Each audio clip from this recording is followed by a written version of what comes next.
untuk AEKI sendiri seberapa besar kontribusinya bagi tentunya total produksi kopi di tanah air dari AEKI, Pak Mul?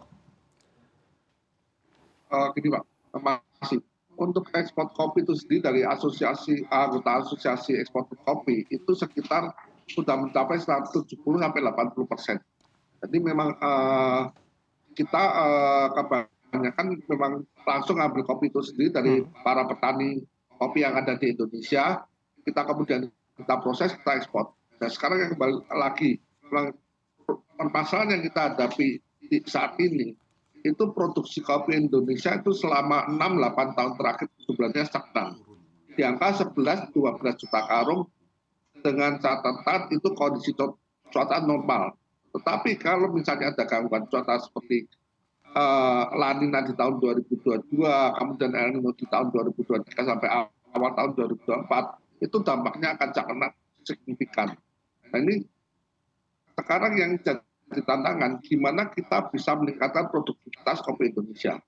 Jadi secara luas lahan dan kopi Indonesia itu Indonesia termasuk salah satu negara dengan luasan lahan terbesar dunia.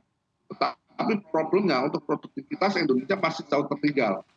Sebagai komparasi, untuk kopi Robusta sendiri, Indonesia saat ini rata-rata petani itu menghasilkan antara 1 ton sampai 2 ton per hektar. Vietnam itu rata-rata petani itu bisa menghasilkan antara 3 ton sampai 3,5 ton. Kemudian Brasil itu dia udah temukan klon kopi Robusta yang baru itu bisa produksi sampai 4,5 ton, 5 ton. Nah sekarang memang kita sebagai salah satu eksportir kopi itu kita juga sekarang mulai melaksanakan edukasi ke petani-petani, khususnya petani muda. Jadi kita ajak mereka untuk back to farm, untuk gimana merawat tanaman kopi dengan pola tanam yang modern, yang udah kita lakukan sejak mulai tahun di 2019-2020. Dampaknya memang belum secara maksimal, tapi petani-petani yang kita berikan pendampingan itu saat ini bisa produksinya meningkat antara 1,6 ton sampai 2 ton. Jadi sebenarnya tanpa luasan lahan yang tambah di Indonesia itu sendiri, itu kita bisa dengan mudah meningkatkan produksi kopi nasional itu sekitar 30-40% sebenarnya. Cuman kita butuh kerjasama kolaborasi antara pihak swasta, kita sebagai eksportir, kemudian petani dia yang langsung berhadapan dengan perkebunannya, gimana mengolah tanaman yang bisa maksimal. Kemudian juga kita dukungan dari stakeholder dari pemerintahan, gimana bisa memberikan aturan yang untuk petani itu sendiri kondusif, seperti misalnya bantuan untuk pupuk. Itu yang nampak sekali bahwa mereka kesulitan untuk mengakses pupuk pada saat dibutuhkan. Kemudian bagaimana bisa mendapatkan klon-klon kopi unggulan yang sesuai dengan karakteristik daerah itu sendiri. Kemudian juga masalah teknologi. Jadi ini hal-hal yang mungkin harus kolaborasi antara pemerintah, pihak swasta, dan petani itu sendiri, Pak. Oke baik, tentunya pertanyaan kami simpel Pak Mul, apakah memang kolaborasi atau koordinasi antara pemerintah dan juga stakeholdernya dari segi tantangan yang ada di lapangan yang Anda sebutkan salah satunya pupuk itu hingga hari ini juga belum terjadi atau masih kurang atau seperti apa sebetulnya di lapangan Pak Mul? Ini Pak, tentunya udah ada Pak kolaborasi. Cuman permasalahannya kadang-kadang itu nggak konsisten Pak, itu yang jadi masalah. Baik. Jadi yang kita butuhkan itu konsistensi daripada pihak pemerintah itu sendiri. Pak, paling mudah masalah pupuk Pak. Memang pupuk petani juga sadar bahwa untuk lahan perkebunan tidak mungkin mendapatkan pupuk subsidi. Mereka mau membeli pupuk non subsidi, tetapi kadang-kadang mereka pada saat musim bukan itu kesulitan mendapatkan pupuk sejumlah yang mereka butuhkan. Itu yang masalah juga, karena pasti pada saat itu kebutuhan pupuk nasional sangat meningkat, karena pada saat bersamaan pasti komoditas lain, perkebunan lain pasti juga membutuhkan pupuk itu sendiri. Gitu. Oke baik, saya akan kembali ke Pak Dwi. Tadi ada yang menarik, ada kalimat back to farm, yaitu bagaimana caranya regenerasi di sana bagi kaum muda agar mau untuk menjadi petani. Karena memang saat ini kaum muda lebih senang mengkonsumsi kopinya atau hasilnya atau menjadi pelaku usaha di bidang bisnis kopi, tidak menjadi petaninya. Kalau misalnya terkait pembinaan tani, khususnya petani kopi dari PTPN 3 sendiri seperti apa Pak Dwi? Terima kasih. Izinkan saya sebelum menjawab langsung yang itu, saya akan sedikit menambahkan apa yang sudah disampaikan Pak Mulyono tadi. Baik, silakan. Jadi memang dengan profil kondisi petani atau lahan kopi di Indonesia yang tadi Pak Mul bilang bahwa kita itu dari luasan, kita kalau nggak salah datanya itu kita nomor 2 terluas di dunia dari luasan. Tapi dari segi produksi kita itu nomor 4 di dunia.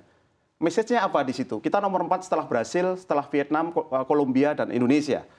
Artinya bahwa tidak perlu kita mencari alasan menambahkan lahan. Manfaatkan lahan yang ada sekarang dengan menaikkan produktivitas, itu akan menjadi salah satu solusi untuk meningkatkan jumlah produksi kopi yang di Indonesia ini. Karena bisnisnya itu kayak kita sebut, kalau saya sebagai marketing bilang ini nice problem. Karena demand lebih tinggi daripada kemampuan kita supply. Ya. Sehingga isu marketingnya sebenarnya saya dengan Pak Mul ini isunya adalah justru bagaimana mencari kopi produksi dari petani dan dari kita untuk dijual, bukan isunya mencari market karena sudah ada gitu. Nah, solusinya sebenarnya saya ingin sedikit memberikan informasi bahwa sudah mulai sekitar 2 tahun yang lalu itu ada inisiatif dari Pak Mul tadi menjelaskan bahwa konsistensi perbaikan, konsistensi langkah itu yang diperlukan. Memang sudah ada, tapi kadang-kadang on off dan sebagainya. Sehingga dengan kemampuan yang ada, kita itu Kementerian BUMN dalam hal ini diinisiasi oleh Pak Menteri BUMN sendiri, Pak Erick Thohir, itu 2 tahun yang lalu, itu menginisiasi yang namanya PMO Kopi Nusantara. Apa itu? Kita itu memapping bahwa industri kopi itu sangat besar potensinya, growth-nya untuk ekspor maupun domestik tinggi, kemudian isu utamanya apa di masing-masing lini, kita bersepakat bahwa dari berbagai end-to-end hulu hilir, hal yang harus kita perbaiki sama-sama seperti saya sepakat dengan Pak Mul tadi, di hulu harus kita perbaiki benar. Productivity itu adalah tantangan sekaligus opportunity yang bisa kita lakukan di Indonesia ini. Bicara productivity, itu tidak akan lepas dari menaikkan produktivitas petani yang kembali ke tadi. Karena apa? 96% itu petani. Gitu. Sehingga dengan ini kita ambil dari inisiasi ini, walaupun belum mulai seluruh Indonesia, tapi kita piloting di beberapa tempat, yaitu di Jawa Timur, Jawa Barat, Jawa Tengah, Sumatera Utara, Lampung, dan Sumatera Selatan. Dari sumber-sumber produsen kopi petani yang ada kita turun. PMO ini adalah termasuk mengadres kita membawa pupuk Indonesia, yaitu untuk menyediakan pupuk menyediakan depot-depot ini bukan gratis, bukan charity, tetapi minimal petani kopi itu mampu membeli yang kadang-kadang waktu mau beli nggak ada pupuknya. Sehingga kita membawa ke sana lah. Perbankan juga masuk ke situ lah. Itu yang sedang kita lakukan dengan pilot itu. Semoga pelan-pelan kita bisa semakin banyak menarik stakeholder yang ada, pemangku kekuasaan yang ada, pemerintah dan semuanya, swasta dan BUMN yang ada untuk sama-sama memperbaiki, meningkatkan produktivitas kopi di situ. Gitu lah. PTPN sendiri ya, kita melakukan sebagai kita bilang cuma 2%, tetapi dengan 2% dengan Pak Mul tadi juga dengan kemampuan riset kita yang ada, kita menciptakan tim kita solid bisa menciptakan klon-klon yang walaupun belum misalnya kita benchmarkingnya ke Brasil, tetapi kita mulai menemukan klon-klon yang lebih tahan, produktivitas lebih bagus dan sebagainya. Yang ini mulai kita deploy dan tentunya sebelum petani percaya, buktikan dulu di tanah PTPN itu berhasil. Nah ini yang kita lakukan 2 tahun terakhir ini ada titik cerah yang kita bisa kembangkan dari apa yang kita lakukan walaupun kita kita istilahnya start small di wilayah kita yang 2%, tetapi dengan membuktikan itu bisa, kita bersama-sama dengan kolaborasi mungkin nanti kita bisa bicara dengan Pak Mul dan teman-teman yang lain, kita kembangkan inisiasi-inisiasi kita supaya impact-nya lebih besar untuk petani kopi di Indonesia.